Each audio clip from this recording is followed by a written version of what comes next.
Oh Mary, oh bóun erin ọ̀mọ̀sà ò jíyọ lọ́bẹ̀ àjànàkú kọjá mo rí nǹkan fìrí tá a bá rẹ́rìn ká sọ pé a rẹ́rìn. Solocard Multiventures Limited ilé ọ̀rẹ́ àgbẹ̀ ni mò ń sọ níbi káta ojúlówó kẹ́míkà àti fataláísà tí kìí ṣe yèèpẹ̀. Ọ̀rẹ́ mi sọnù kí owó bá a sọnù.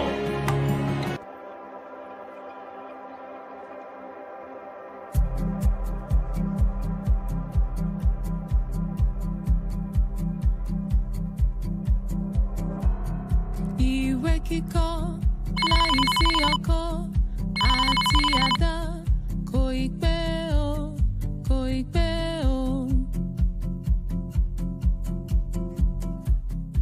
Iṣẹ́ àgbẹ̀ níṣẹ́ ilẹ̀ wa, ẹni kò ṣiṣẹ́ á máa jalè. Ìwé kíkọ láìsí ọkọ́ àti àdá kò ì pẹ́ o, kò ì pẹ́ o. Iṣẹ́ àgbẹ̀ níṣẹ́ ilẹ̀ wa, ẹni kò ṣiṣẹ́ á máa jalè.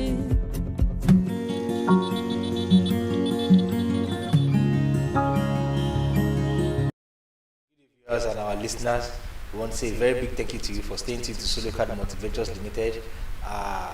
We are here just because of you, trying to bring to your notice some basic information, some things you can actually do, and how you've been doing your agricultural practice before now. And like you know, Solocard Multiventures Limited is an agro industry limited that will deal in all kind of input for agriculture. At Solocard Multiventures Limited, we ensure that farmers get the best out of their money and get the effective ones to use. We know there are so many products in the market today, and you could see from complaints and some other things like that what some farmers have been going through by buying adulterated products, by buying something at an exorbitant price, or what have you. All kind of challenges that farmers have been facing are some of the things that we're trying to mitigate by bringing together things, ideas, concepts, innovation, and lots more to the notice of our farmers, whereby they can actually do it right, get the best out of it, and actually maximize their time, their efforts, and every form of input they are putting into place. And that's why Solocard Multiventures Limited is always bringing to you every week an episode of different things about agriculture. We just feel like we need to bring to your notice, let you know some of the things we've seen, some things we think we know, to add to the ones you know, for you to get a better result. And today, as a regular person on this show, my name is Mark Oluwafemi, the farm boy, still bringing to your notice some ideas, some concepts, not something new anyway, but how we can actually harness these things together to get a better result. And today, on the show today, we just felt that, okay, fine, at this period, because everything we do at Solocard Multiventures is that we are considering the season and we are considering the time we are in. How do we give information that will benefit our farmers per time? We shouldn't be talking about something that is not in this season. I'm sure you understand what I mean. And we all know at the moment the rains have started, at least in some areas. Even though there was a break at some point, but now at least the rains are coming back. If you could testify to it, I'm sure in your area you had rain yesterday. Some persons had rain the day before yesterday, which was quite heavy, and it goes across so many states, which we believe preparation has been ongoing at the moment for cultivation. And at the moment we know a lot of persons are working towards cultivating maize, towards cultivating cassava and vegetables, and some other crops, what have you, potatoes and some other things like that. But today on this episode we'll be talking about maize. Although we had an episode on maize before, but we just decided to come over it again. To those that did not participate in the last episode, there might be some information that we didn't pass across at that time. We just want to go over it again today, thereby our listeners could benefit more. I'm sure you're listening, I'm sure you're watching, I'm sure you'll be expectant. But I just wanted to know that we are not bringing anything new to you. We are only trying to bring to your notice, perhaps the way we've been doing our own, and we are getting that result out of it, and how you can actually go about it. I will start from basic information. We want you to understand the fact that if you are doing maize cultivation, it is very essential that you actually plow the land. That is talking about land preparation. And at the moment, that's what most persons are doing. At the moment, they are doing the land preparation, just trying to get the land ready for planting. And when you plow your land, if you have a very bushy land, it's advisable that you actually slash it down a little, then you plow it. If it's very bushy, when you plow it the first time, you need to do the second plowing. Then when you do the second plowing, then you harrow it. Then you go ahead and plant your maize. I'm sure you understand this. But in the case where you don't have an harrow, you can plow it twice. It brings down the clods very well for you, makes the ground level for you. Thereby you can use your planter to plant. Some persons will just do one-time plowing. Maybe your land is a bit loose. If you do a one-time plowing, provided there's no weed on it, fine. But should in case you have weeds on your land, though it's not too bushy, we have some herbicide that we use in controlling this thing, such a way that when you spray the herbicide, it kills down the weeds. Then you plow the first time, you can harrow, then you go ahead and plant. But in some cases, even when you plow the first time, when you have grass there, when you plow the second time, when you plow the first time, it breaks down the clogs, it breaks down the grasses, thereby most of them will deteriorate into the ground. These things add values to your soil. But because of the cost and what have you, or not availability of our implement, most persons will not be able to do the plowing twice. Whereas some persons just do plowing, they won't bother to harrow and go ahead and plant. But if you plow twice, it's of great advantage. Number one, the grasses in the ground are being broken down, then are being mixed up with the soil. These are some of the things that contribute to the soil profile. By the time the grasses deteriorate into the soil, it adds value to the soil profile, thereby increasing the value of the soil. Please take note. If you have an opportunity to plow your land twice, perhaps you have grasses on the field and you have implements to use, you have an opportunity of plowing your land twice, I will ask you to do so. It adds value to your soil. By the time you plow your land twice, when you plow your land twice, you harrow it, then you plant. There's a value added to the soil even before you start adding your fertilizers. So please take note of these things. Most of the time, some persons will feel like, fine, plowing twice is cost effective, it's not cost effective anyway. True, but the advantage is there. You will see the result in the formation of your crop. And when you do your first plowing, it's advisable you give a space of 2 weeks. Even when you do that, it also helps you control the weed on the field, even when you plant, before you start using your herbicides to control the weed. If you plow the first week, it kills the weed. The weed seeds are on the ground again. Within that space of 2 weeks that you're waiting to do the second plowing, the weed seeds would have come out. By the time you plow the second time, it kills everything totally. Then when you do your planting and you do your pre-emergence application, then it will save the farm for at least a period of 8 weeks, depending on the kind of pre-emergence application you are doing. But if all these operations are not well done, and that's why in some cases, some farmers will come, they actually bought some herbicides, after spraying, the thing did not stay up to 4 weeks, they have grass on the field already. Now, the preparation was not properly done, and that's why most of the time it happens like that. So we want you to take note. If you do a very good land preparation, it will save your plant of competition, sharing nutrients and sharing water. So please take note of this thing. Your land preparation is very key at this point before you even plant. Afterwards, by the time you are done planting, then the next thing is your pre-emergence application. But before we go into that, also seed selection is also a function of your yield, which I'm sure you know. We have different seed products in the market today that we have, that you as a farmer you might have seen, different maize seeds. We can't start mentioning names on air like this, though we are not paid for advert anyway.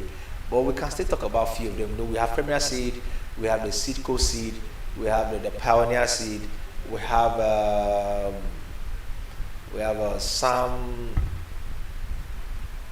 something there about like that.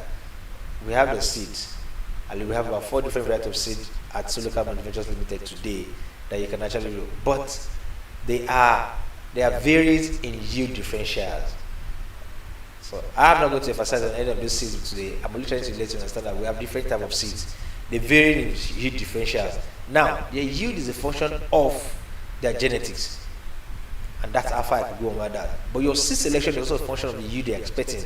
After that time, your pre-emergence application is very key, because by the time weeds start competing with your maize, I'm assuring you, you might not get the best out of that maize. Take note. You might not get the best out of that maize. So if you don't do a proper land preparation and a proper pre-emergence application of your herbicide, you will be having challenges with weeding.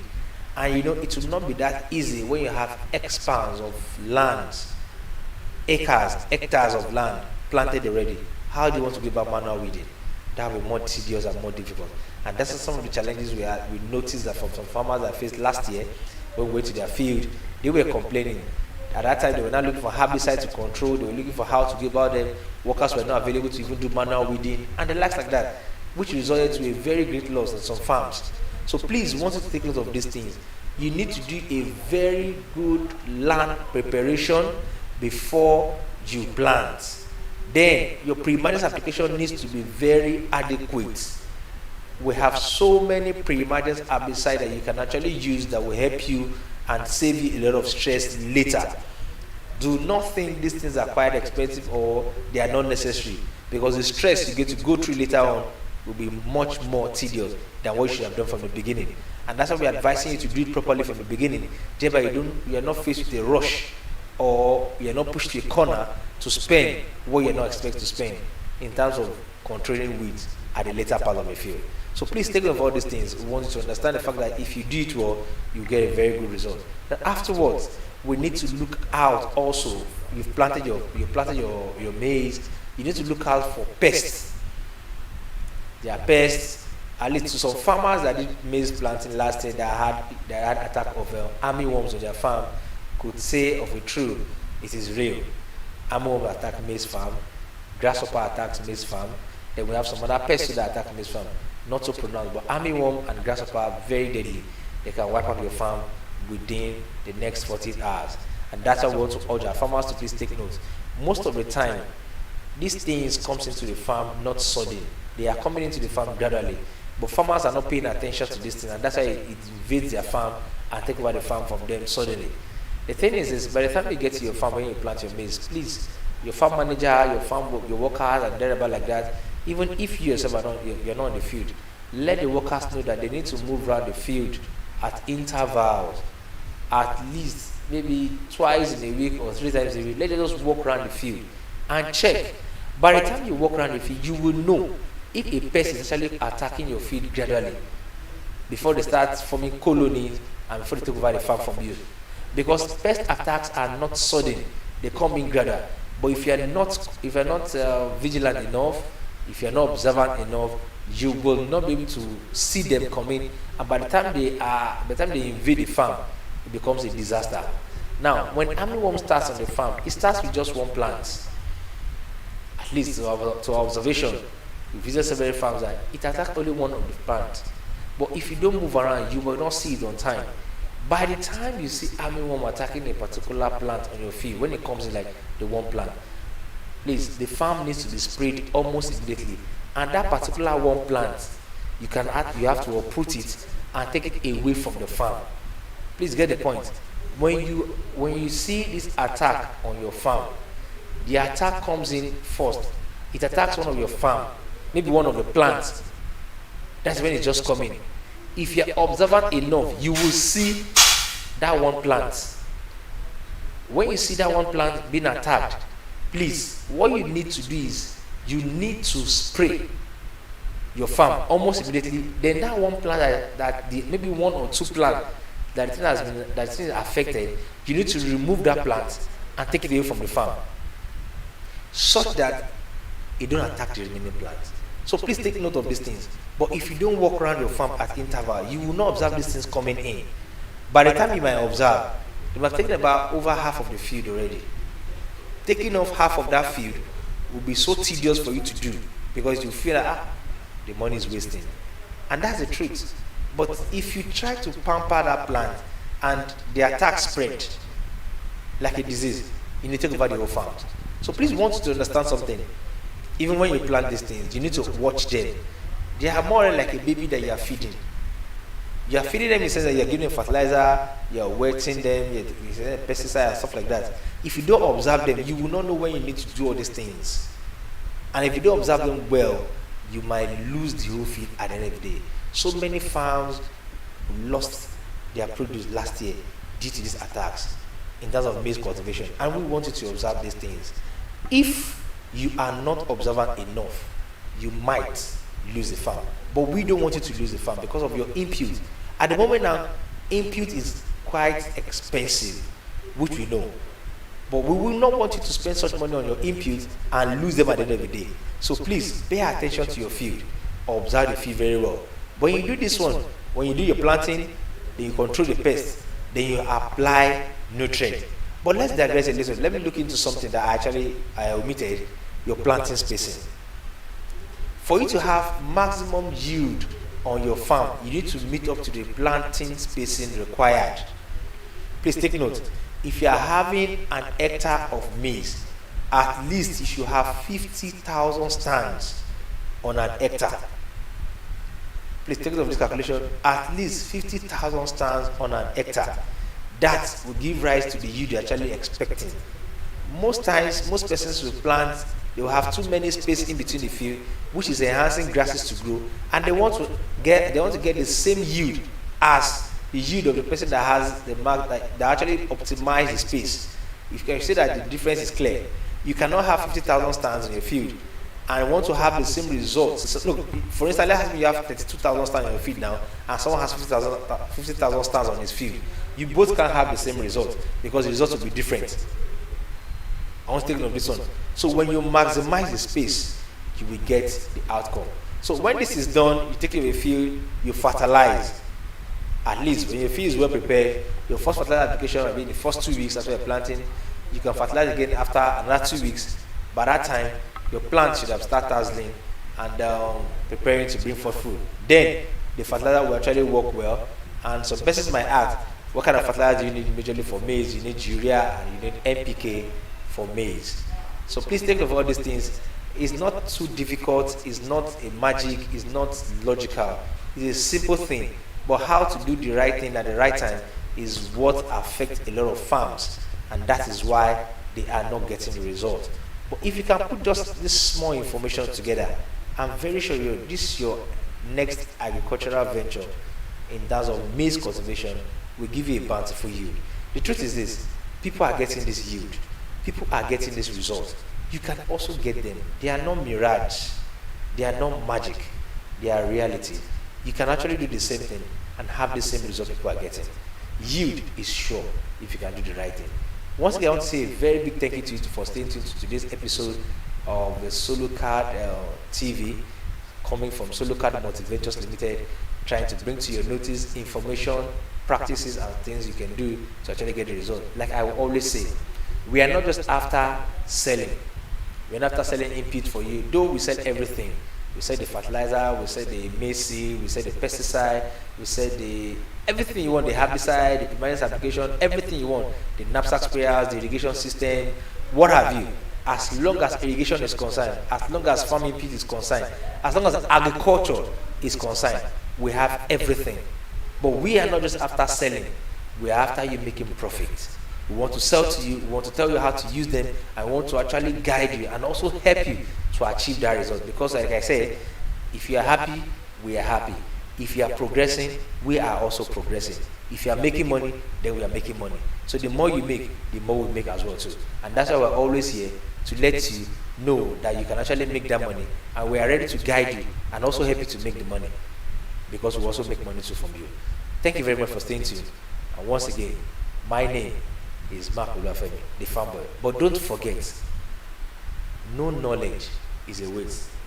No one is an island. If you can also ask questions, you always get results. And I'll say bye for now. Till we meet in the next episode. Thank you.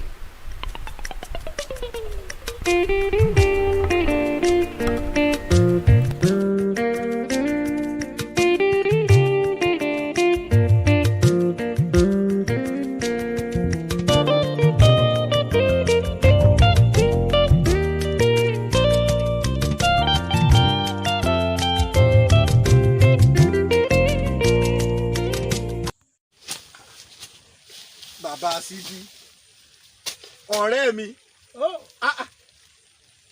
níbi táyé lajú dé yìí ló tún roko àrògbá kéèké. wọ́n rò ó ti sú mi mo ti fi kó tó ẹ̀mẹ́ta lọ́dún yìí. níbo ló ti wá ra kẹ́míkà tiẹ̀. a ní lọ́dọ̀ àwọn tí wọ́n máa ń to kẹ́míkà sí ẹ̀gbẹ́ títì ibẹ̀ mo rà. ọmọ ṣe o àgbárí bíjà tuntun kí o tò. kàṣà. sórí o ti gbọ́n pa sólókàdì ń tiẹ̀. sólókàdì nìkan ní ta ojúlówó kẹ́míkà tó o bá dọ́dọ̀ rẹ̀ kò sírú kẹ́míkà tó wá tó rí. kí ni jẹ́ èpò níwájú kẹ́míkà sólókàdì. ṣé lóòótọ́ ni. ṣé lóòótọ́. òótọ́ ni mo sọ fún ọ wo má jẹ́ àlọ́.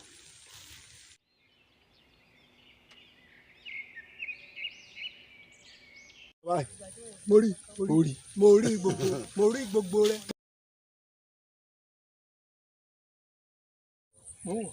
kẹ́míkà sólókàdì. sólókàdì. bẹ́ẹ̀ kẹ́míkà sólókàdì kẹ́míkà tó dáa ni. sólókàdì. bẹ́ẹ̀ ni kẹ́míkà sólókàdì. bẹ́ẹ̀ ni. dákun ọ̀rẹ́ mi níbo ni iléeṣẹ́ wọn wà bí ṣọ́ọ̀bù wọn níbi tí wọ́n ti ń ta tèmi náà ti lè ra. amúnigun ògùnpá náà ni. ògùnpá ń bẹ̀rù. nọ́mbà 57. nọ́mbà 57. bẹ́ẹ̀ ni tọ́ọ̀ bá ti dé amúnigun ògùnpá. bẹ́ẹ̀ ni tọ́ọ̀ bá ti débẹ̀ ó ti rí ilé wọn báyìí wọ́n kàn wọ ọbẹ̀ lọ mú yìí tó wọ̀ ọ́. ọ̀rẹ́ mi àgbẹ̀ ti di rọrùn. tèmi ti dá a lọ́dún yìí. yá lọ ọ̀rẹ́.